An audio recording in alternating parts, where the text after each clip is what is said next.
Hi, today we are exploring aortic regurgitation. This is more than just a leak valve. It is a complex clinical synthesis of volume pressure mechanics and progressive remodeling. Our goal is to move from the physics of the disease to the precise thresholds that mandate surgical intervention.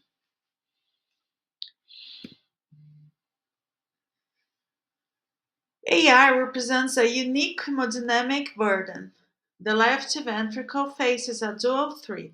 It must handle extreme volume overload, preload, from the regurgitant blood while simultaneously ejecting into a high pressure system, afterload.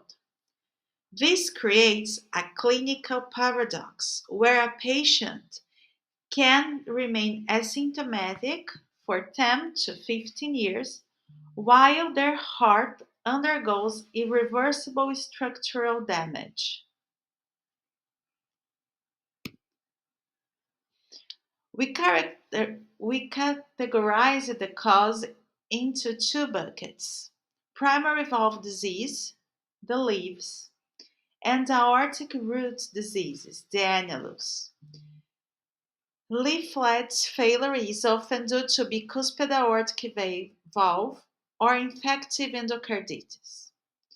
Root disease is frequently driven by connective tissue disorders like Marfan syndrome or severe hypertension.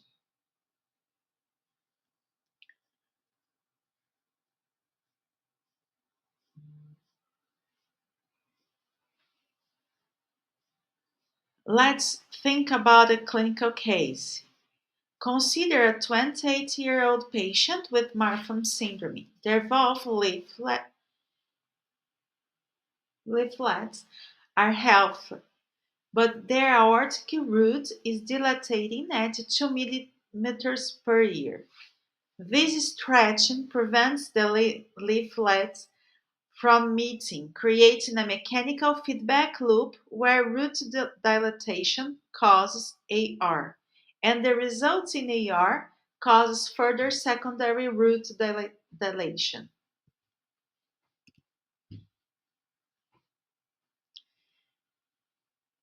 The primary adaptation to chronic AR is eccentric hypertrophy. To accommodate the massive retrograde flow, the ventricle dilates. According to Laplace's law, this dilation inevitably increases systolic wall tension. In autopsy data, these core bovinum hearts can exceed 1,000 grams, the largest in human pathology.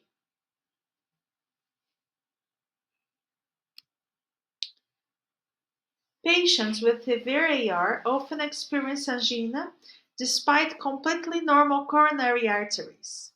This is an imbalance of supply and demand. Demand skyrockets due to the oversized heart, while supply plummets because coronary perfusion occurs during diastole, the exact moment when AR causes aortic diastolic pressure to drop significantly. Let's think about another case. Imagine a 55-year-old with chronic severe AR. He presents with nocturnal angina and diaphoresis. An angiogram shows clean arteries. His pain is not from a blockage. It's subendocardial ischemia because his diastolic pressure is too low to feed his massive heart.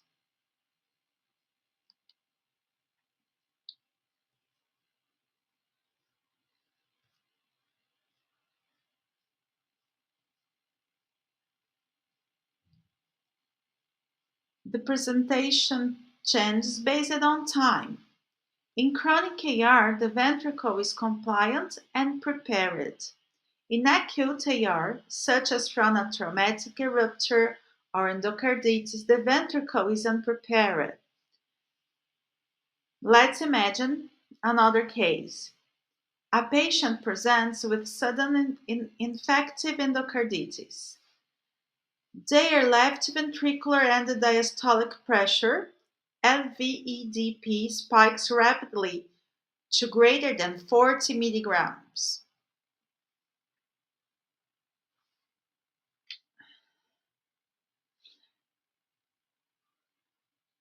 Because the ventricle cannot dilate fast enough, the pressure blood flows into the lungs, leading to rapid pulmonary edema and cardiogenic shock.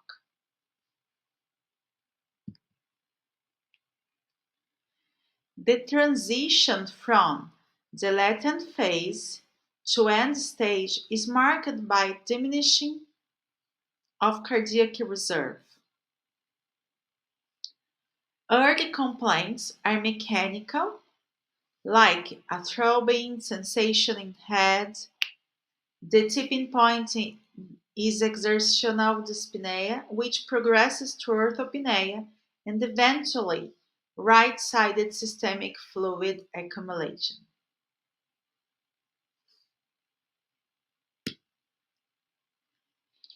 AR is the disease of eponyms. We look for the Muset sign, head bobbing, Quincke's pulse, nail bed pulsations, and a Bispherian's pulse.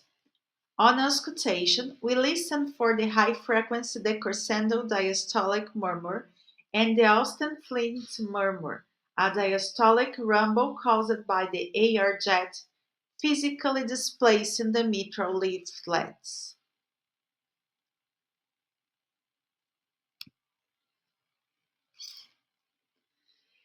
Echocardiography is our gold standard in the diagnostic toolkit.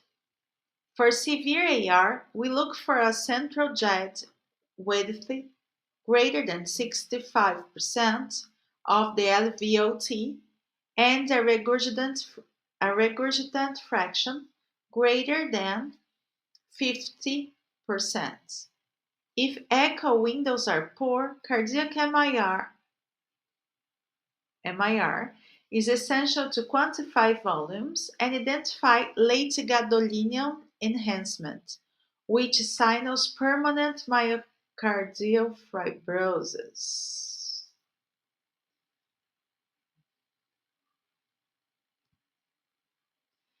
Medical therapy is a temporary bridge, not a cure.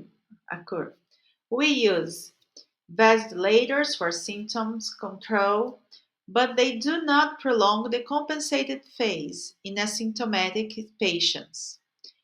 A critical absolute contraindication, the intra-aortic balloon pump, is strictly prohibited in severe AR, as it would worsen the regurgitation into the heart.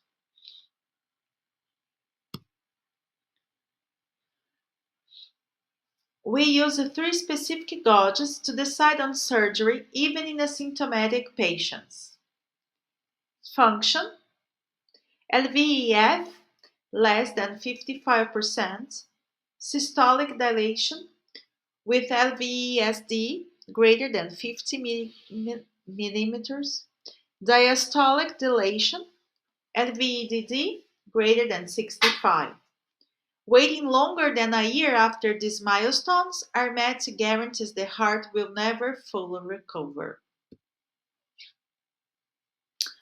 Aortic valve replacement is the definitive standard. Note that the TAVI is not recommended for poor AR, as there is often no anchoring calcium. If we delay surgery until massive cardiomegaly sets in, the operative mortality spikes from 1.9% to nearly 10%. In our first case, the patient with Marfan's, we might use the David procedure. This is a valve-sparing root reconstruction where the aneurysmal root is resected, but the patient's own leaflets are implanted into a synthetic graft. This restores normal perfusion without the need for lifelong anticoagulation. Our clinical synthesis is simple. If AR is acute, surgery is required within 24 to 48 hours. If chronic, we wait for symptoms or failure of those three echo gauges. If criteria are not met, we mandate serial monitoring every 6 to 12 months. To conclude, aortic regurgitation is a silent thief of ventricular function. By the time this patient feels the symptoms, the engine is already failing. Success depends on following the objective hemodynamics rather than the subjective symptoms. Thank you.